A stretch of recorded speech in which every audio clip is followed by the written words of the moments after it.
Deux paniers suspendus, même balcon, même soleil d'après-midi, même variété de plantes, un pétunia retombant, le genre qui fleurit abondamment en été et brûle vite quand la chaleur arrive. Celui de gauche est sec comme un os, à 3 heures de l'après-midi. La terre s'est retirée du bord du pot. Les racines proches de la surface sont pâles, légèrement contractées. Le soir, les feuilles vont s'enrouler. D'ici la fin de la semaine, les fleurs tomberont avant de s'ouvrir complètement. Celui de droite, même peau, même soleil, même négligence, est encore humide 12 heures après la dernière pluie. Vous enfoncez votre doigt d'un pouce dans la terre. Frais, humide. Les racines s'étendent latéralement, non pas désespérément vers le bas. Les fleurs sont ouvertes et lourdes. Rien n'a été ajouté à l'eau. Pas de ligne goutte à goutte. Pas d'insert auto-arrosant. Pas de minuterie. Pas d'application sur un téléphone. La seule différence est quelque chose d'enterré dans la terre avant la plantation. Quelque chose que vous pouvez extraire d'une seule couche de bébé. Quelque chose qui coûte moins de 2 $ et stocke l'eau comme une éponge biologique fonctionnant au niveau moléculaire. Voici la question à laquelle vous devriez réfléchir. Si la rétention d'eau peut être conçue pour n'importe quelle terre pour 2 $, pourquoi l'industrie de l'irrigation se présente-t-elle comme la seule solution? La plupart des jardiniers pensent à l'eau en termes de fréquence. À quelle fréquence dois-je arroser? Le premier pouce est-il sec? A-t-il plu cette semaine? C'est la mauvaise question. La bonne question est: où va l'eau après que vous l'ayez appliquée? Dans un terreau standard, même un de première qualité, l'eau se déplace dans une seule direction, vers le bas. Elle pénètre la surface, traverse la zone racinaire en 40 à 90 secondes environ, selon le tassement et la profondeur du pot, et s'échappe par le trou de drainage. Une partie significative de cette eau ne contacte jamais du tout les poils absorbants des racines.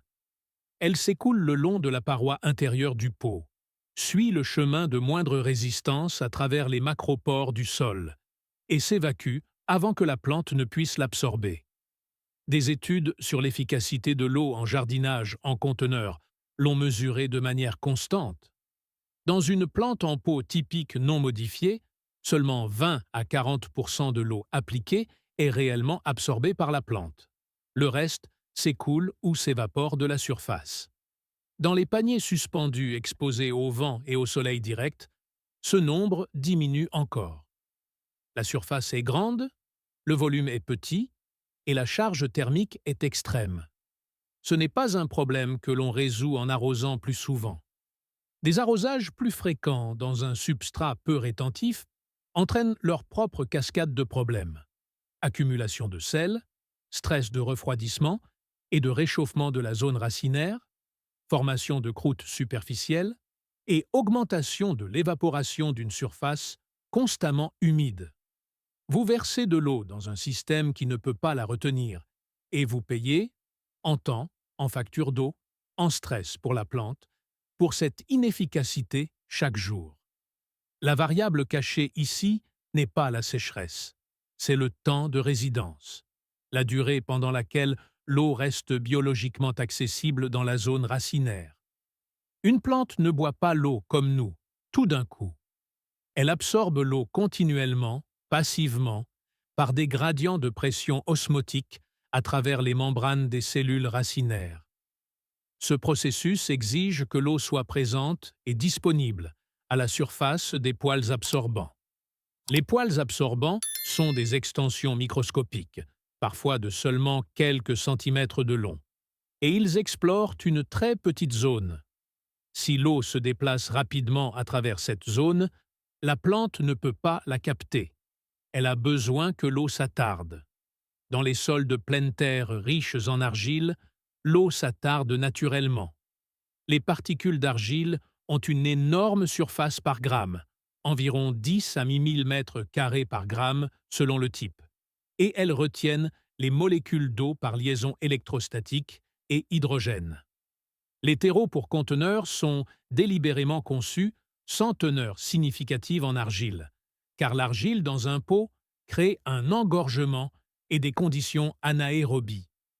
Ainsi, ce qui rend le substrat en conteneur bien drainant est la même propriété qui le rend incapable de retenir l'humidité sous l'effet de la chaleur. Vous cultivez dans un substrat conçu pour drainer. Et puis, vous êtes surpris quand il draine. La variable manquante est une matrice capable de retenir l'eau dans la zone racinaire, sans créer de conditions anaérobie. Quelque chose qui absorbe l'eau, la retient sous tension et la libère lentement seulement lorsque le sol environnant sèche en dessous d'un certain seuil. Quelque chose qui imite la fonction de l'argile sans ses problèmes structurels. Ce matériau existe. Il existe sous forme commerciale depuis les années 1970, et vous pouvez l'extraire de quelque chose que l'on trouve dans n'importe quelle pharmacie pour moins de 2 $. Le marché mondial des technologies d'irrigation, systèmes goutte à goutte, contrôleurs intelligents, capteurs d'humidité, jardinières auto-arrosantes, est évalué à plus de 12 milliards de dollars selon les estimations récentes, avec une croissance d'environ 8% par an. Rien que dans le segment du jardinage domestique, les inserts pour jardinières auto-arrosantes, les kits de sous-irrigation et les programmateurs d'arrosage automatique représentent une catégorie de produits de plusieurs centaines de millions de dollars. Une jardinière auto-arrosante de base avec un insert réservoir d'une marque de jardinage réputée vous coûtera entre 25 et 80 $ selon la taille. Un kit d'irrigation goutte à goutte de démarrage pour un petit jardin de balcon coûte entre 40 et 120 $. Un capteur d'humidité du sol, compatible Wi-Fi avec contrôle de vanne automatisé, commence autour de 150 $ et peut atteindre 400 $ pour les installations multizones. Ces systèmes fonctionnent. Ce n'est pas en question. Ils réduisent le gaspillage d'eau, ils réduisent le travail et ils produisent des résultats constants lorsqu'ils sont correctement entretenus. Ce n'est pas un argument contre eux, c'est un argument sur la dépendance. Chaque système goutte à goutte nécessite un rinçage périodique pour éviter le colmatage des émetteurs.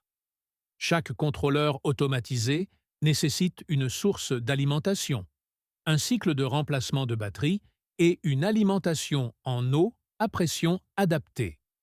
Chaque réservoir de jardinière auto-arrosante doit être rempli manuellement, souvent tous les 2 à 4 jours en pleine chaleur estivale. Et le réservoir lui-même devient un site de reproduction de moustiques s'il est négligé. Les systèmes résolvent un problème et en introduisent 3 autres. Vous n'arrosez pas moins. Vous payez pour une machine qui arrose pour vous, puis vous entretenez la machine. L'approche de l'insert d'hydrogel coûte entre 1,50 $ et 2 $ en matériaux par conteneur de taille moyenne. Elle ne nécessite aucune alimentation, pas de tuyauterie, pas de calibration de capteurs, pas de remplissage de réservoirs. Elle ne se bouche pas. Elle ne favorise pas la reproduction des moustiques. Elle ne tombe pas en panne pendant une coupure de courant. Elle ne nécessite pas d'application. L'écart de performance entre un mélange d'hydrogel dérivé d'une couche à 2 $ et un système goutte à goutte à 120 $ en termes de rétention d'humidité dans la zone racinaire est mesurable, mais pas énorme. Des comparaisons agricoles publiées de sols amendés avec de l'hydrogel montrent des améliorations de la rétention d'eau de 30 à 50% dans les substrats en conteneur et des réductions de la fréquence d'arrosage de 30 à 50% dans des conditions de chaleur modérée. Un système goutte à goutte avec minuterie peut obtenir des résultats similaires, mais seulement si la minuterie est correctement calibrée, les émetteurs sont propres et le programme est ajusté saisonnièrement. Un cristal de polymère enfoui dans le sol n'a pas de réglage à dérégler. Il retient simplement l'eau et la libère lorsque le milieu environnant sèche.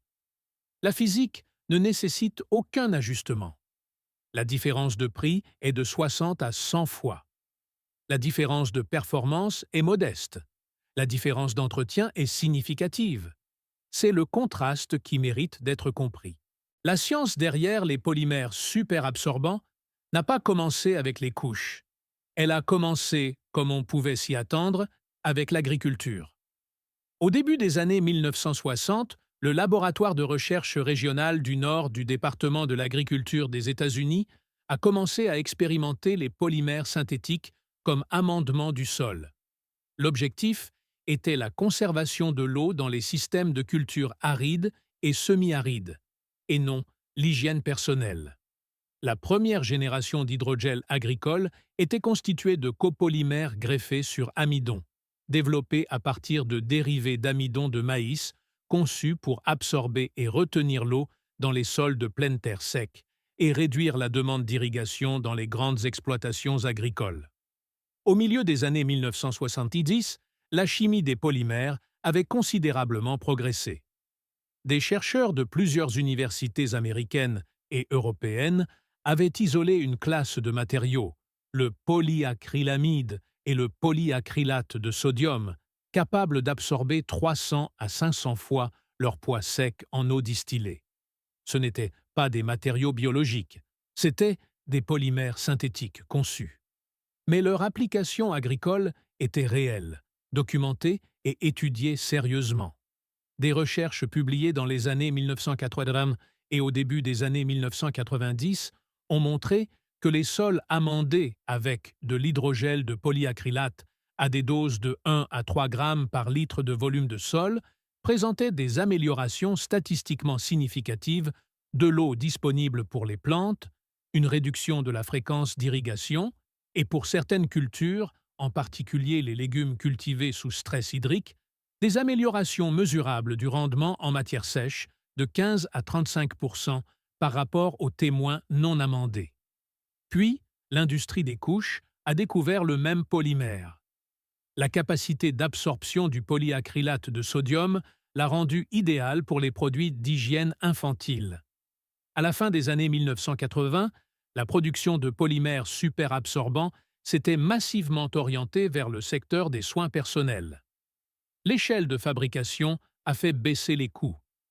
L'hydrogel de qualité agricole, vendu entre 20 et 60 $ le kilogramme, est devenu économiquement marginal par rapport au marché beaucoup plus vaste des couches. La recherche agricole a continué, discrètement, dans les publications universitaires et les revues d'irrigation, mais le récit des produits de consommation avait évolué. Le résultat est une inversion historique particulière. Une technologie développée pour la conservation de l'eau dans les cultures est devenue omniprésente en tant que produit d'hygiène jetable. L'application agricole, l'application originale, est devenue un produit de spécialité de niche vendu dans les jardineries dans de petits emballages de marque pour 15 à 30 $ les 100 grammes. Pendant ce temps, le même polymère, en quantité suffisante pour traiter 12 conteneurs, se trouve à l'intérieur d'une seule couche pour bébé disponible pour 0,15 $ dans n'importe quelle pharmacie. La connaissance n'a pas disparu. Elle a simplement été conditionnée différemment et revendue avec une majoration de 100 fois. Le matériau à l'intérieur d'une couche pour bébé, la fine poudre cristalline blanche incrustée dans le cœur absorbant, est du polyacrylate de sodium. Sa désignation chimique est un polymère réticulé d'acide acrylique et d'acrylate de sodium. Sous forme sèche, il apparaît sous forme de granules ou de cristaux, parfois assez petits pour ressembler à du sel fin, parfois plus grands, environ 0,5 à 2 mm de diamètre selon la marque et le processus de fabrication. Lorsque le polyacrylate de sodium entre en contact avec l'eau, un processus osmotique commence immédiatement. Les molécules d'eau sont attirées dans la matrice polymère par une combinaison de différences de pression osmotique et de liaisons hydrogène entre les molécules polaires de l'eau et les groupes carboxylates, COO, le long de la chaîne polymère. La structure réticulée du polymère, imaginez un réseau tridimensionnel à l'échelle moléculaire, empêche les chaînes de se dissoudre tout en permettant à d'énormes quantités d'eau d'être retenues dans la matrice. Un seul gramme de polyacrylate de sodium sec peut absorber entre 200 et 500 ml d'eau pure. Dans une solution de sol, qui contient des minéraux dissous et des sels, la capacité d'absorption est plus faible, typiquement 30 à 80 fois son poids sec, car les ions dissous concurrencent les sites de liaison ionique du polymère. C'est une distinction critique. Les chiffres de laboratoire citant une absorption de 300 X s'appliquent à l'eau pure. Dans des conditions réelles du sol, attendez-vous à une absorption de 30 à 60 fois en poids. Une application de 5 grammes dans un conteneur moyen retiendra toujours 150 à 300 millilitres d'eau biologiquement disponible, de l'eau qui se serait autrement écoulée ou évaporée. Le mécanisme de libération est tout aussi important. L'hydrogel ne libère pas l'eau librement, comme une éponge saturée goutte lorsqu'on la presse. Il libère l'eau en réponse à un gradient osmotique. À mesure que le sol environnant sèche et que la concentration osmotique de la solution du sol augmente, ce qui signifie plus de sel dissous et moins d'eau libre par unité de volume, le gradient entre la matrice d'hydrogel et l'environnement du sol se déplace. L'eau se déplace de l'hydrogel, où la concentration d'eau libre est élevée, vers les zones de sol plus sèches, où la concentration d'eau libre est plus faible. C'est de la physique passive. Pas de pompe, pas de minuterie, pas d'apport d'énergie. Les poils absorbants fonctionnent par le même mécanisme osmotique. L'intérieur cellulaire d'un poil absorbant maintient une concentration de soluté plus élevée que l'eau du sol environnante, ce qui crée le gradient osmotique qui attire l'eau.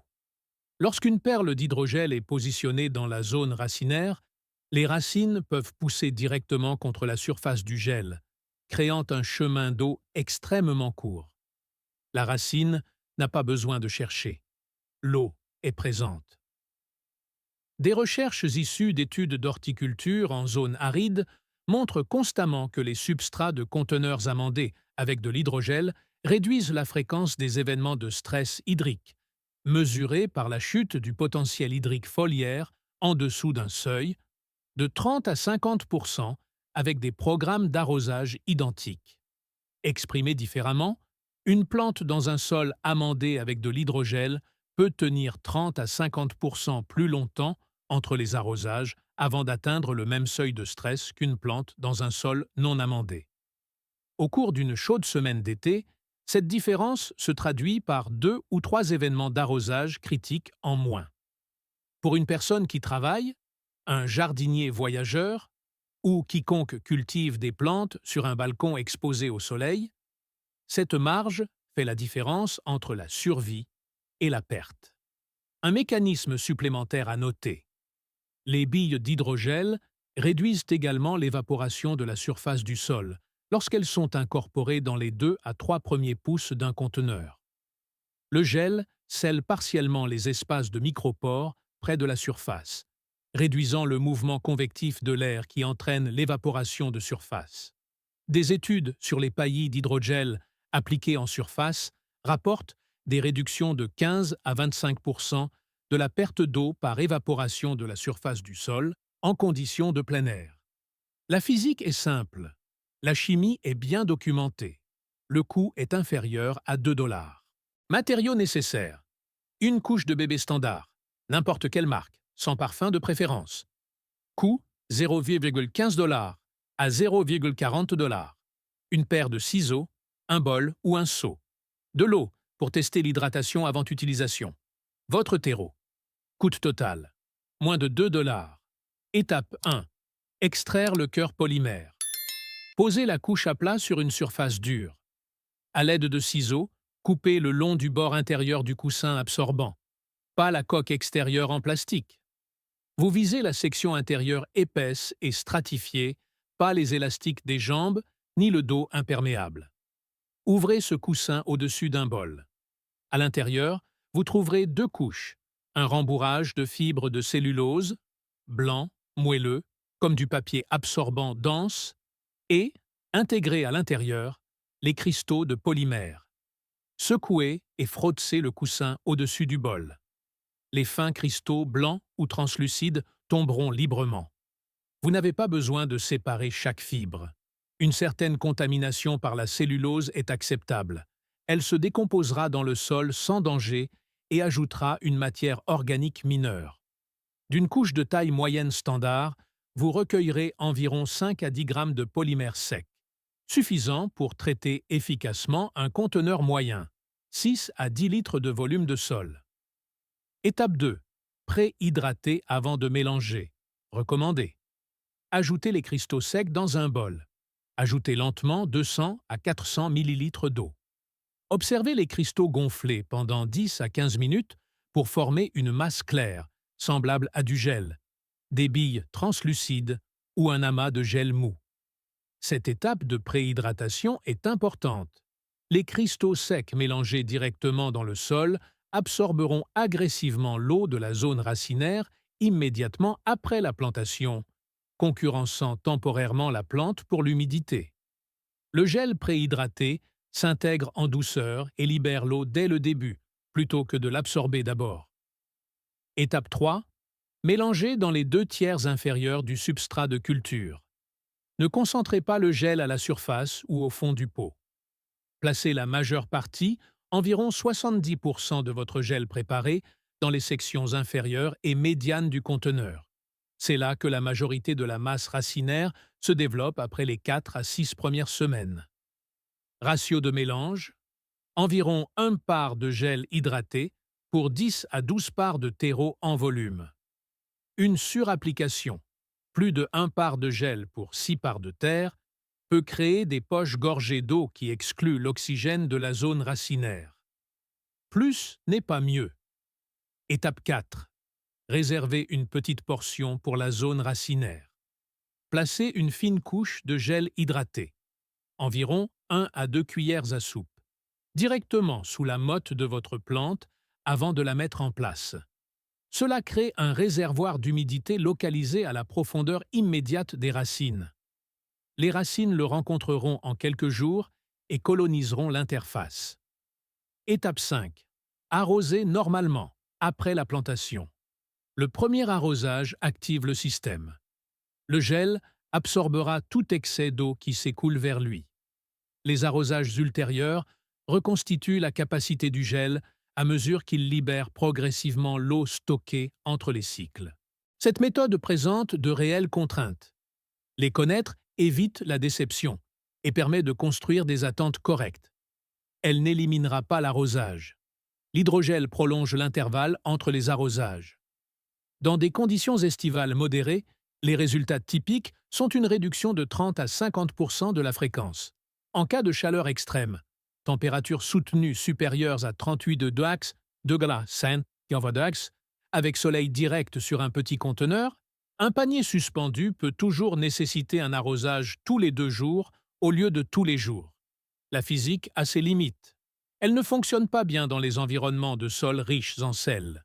La capacité d'absorption du polyacrylate de sodium est significativement réduite dans des conditions salines. Si votre eau est dure, au-dessus de 300 ppm de solide dissous, ou si vous fertilisez abondamment avec des sels minéraux, la capacité effective du gel peut être réduite de 40 à 60% par rapport à l'eau à faible teneur en minéraux. Dans ces conditions, la méthode apporte toujours un bénéfice, mais de manière moins spectaculaire. Elle se dégrade avec le temps. Le polyacrylate de sodium dans le sol se décompose sous l'exposition aux UV, l'activité microbienne et les cycles de gel-dégel. Dans les climats tempérés, la durée de vie effective dans un conteneur est d'environ 1 à 2 saisons de croissance. Dans les climats tropicaux ou subtropicaux, avec une activité microbienne élevée toute l'année, la dégradation peut être plus rapide. La méthode nécessite une nouvelle application lors du rempotage. Elle ne convient pas aux applications en pleine terre, de grand volume, sans ajustement significatif de quantité. Pour les carrés potagers ou les grandes jardinières de plus de 40 litres, vous auriez besoin de matériel provenant de plusieurs couches et d'une incorporation minutieuse pour éviter une distribution inégale. Ce n'est pas un substitut à une bonne biologie du sol. L'hydrogel retient l'eau. Il ne nourrit pas la communauté microbienne, n'améliore pas la structure de drainage et ne fournit pas de nutriments. C'est un outil, pas un système complet. Quand appliqué, la fenêtre d'application optimale est au moment de la plantation. lors du remplissage du conteneur avant d'introduire des jeunes plants ou des graines.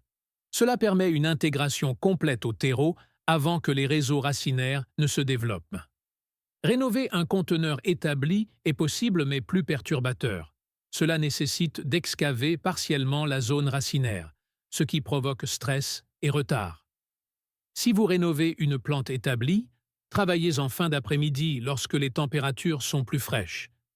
Utilisez une petite plantoire ou une baguette pour créer des canaux verticaux de 4 à 5 pouces de profondeur en anneaux autour de la zone racinaire externe, pas directement contre la tige. Déposez de petites portions de gel préhydraté dans chaque canal et rebouchez délicatement avec la terre existante. Cette méthode permet de livrer le gel à la zone racinaire avec un minimum de perturbation des racines. Fréquence d'application. Pour les conteneurs rempotés annuellement, réappliquez chaque saison. Pour les plantations pérennes, dans de grands conteneurs qui ne sont pas perturbés pendant 2 ans ou plus, une seule application apportera un bénéfice mesurable pendant la première ou les 2 premières saisons de croissance et un bénéfice décroissant les 3e et 4e années à mesure que le polymère se dégrade. Prévoyez de renouveler avec le prochain cycle de rempotage. À quoi s'attendre et quand? Jour 1 à 7. Aucune différence visible. Le gel s'intègre dans la matrice du sol, absorbant et retenant l'humidité initiale. Les systèmes racinaires commencent à rencontrer les zones hydratées. Semaine 2 à 4. Vous remarquerez que la terre en surface reste humide plus longtemps après l'arrosage. Le pot est plus lourd plus longtemps après chaque cycle d'irrigation. C'est la masse d'eau retenue. Dans les paniers suspendus, cette augmentation de poids est perceptible. Semaine 4 à 8. Des signaux visuels de stress réduit apparaissent lors des épisodes de chaleur. Les feuilles des plantes amandées montrent moins de flétrissement en milieu d'après-midi par rapport aux témoins non amandés. La chute des fleurs pendant les vagues de chaleur devrait diminuer de manière notable. Saison complète. Une réduction de la fréquence d'arrosage de 30 à 50% est la plage attendue. Dans les paniers suspendus sous des climats modérés, certains jardiniers déclarent passer d'un arrosage quotidien à un arrosage tous les 2 à 3 jours durant le pic estival. Confirmation visuelle du succès. Enfoncez votre doigt d'1 pouce dans le sol amandé 24 heures après l'arrosage. Le sol devrait être sensiblement plus frais et légèrement humide. Dans un substrat non amandé dans les mêmes conditions, le premier pouce est généralement sec et à température ambiante. Ce différentiel de température et d'humidité, subtil mais constant, est le signal que le gel fonctionne correctement. Stop. En attente d'approbation avant la section 9. Il existe une version du jardinage moderne devenue entièrement dépendante de l'achat de solutions. Un pot sec signifie acheter un système goutte à goutte. Une plante stressée signifie acheter un humidimètre. Un panier suspendu flétri signifie passer à une doublure auto-arrosante. Le problème et le produit arrivent ensemble, soigneusement emballés, avec une étiquette de prix. Ce qui se perd dans cette transaction, c'est la question sous-jacente. Pourquoi l'eau s'échappe-t-elle en premier lieu? Cette question vous mène à la physique, à la structure du sol, à la différence entre l'eau qui traverse une zone racinaire et l'eau qui y reste, à la chimie d'une chaîne polymère capable de retenir 300 fois son poids en eau, non pas parce qu'elle a été inventée par une entreprise d'irrigation, mais parce que c'est simplement ce que fait le polyacrylate de sodium, et cela a été documenté depuis que les chercheurs agricoles l'ont décrit pour la première fois dans les années 1960. La couche n'est pas le point. La couche n'est que le conteneur disponible le moins cher pour le matériau. Le point est que la science a toujours été là. La recherche agricole a été publiée. Le mécanisme a été compris. Et quelque part, entre le laboratoire et la jardinerie, c'est devenu un emballage de marque à 30 $ vendu à côté de l'engrais. Ou c'est devenu une dépendance à des systèmes qui coûtent 100 fois plus cher pour obtenir le même résultat. L'indépendance au jardin ne consiste pas à refuser la technologie. Il s'agit de comprendre ce que la technologie fait réellement et de se demander si une version plus simple de la même physique est disponible pour une fraction du coût. Une perle de polymère hydratée dans la zone racinaire de votre panier suspendu fait le même travail qu'un contrôleur goutte à goutte à 120 $. Elle maintient l'eau biologiquement disponible à la surface des racines. Elle ne nécessite pas d'électricité. Elle ne nécessite pas de calibration. Elle ne vous envoie pas de notification. Elle retient simplement l'eau et la libère lorsque la plante en a besoin. Parce que c'est ce qu'elle fait. Au niveau moléculaire, sans instruction. Vous n'avez pas besoin d'acheter la gestion de l'eau. Vous avez besoin de la comprendre. Vous avez besoin de savoir où l'eau va, pourquoi elle part et ce qui la retient en place. Vous avez juste besoin de comprendre la couche invisible.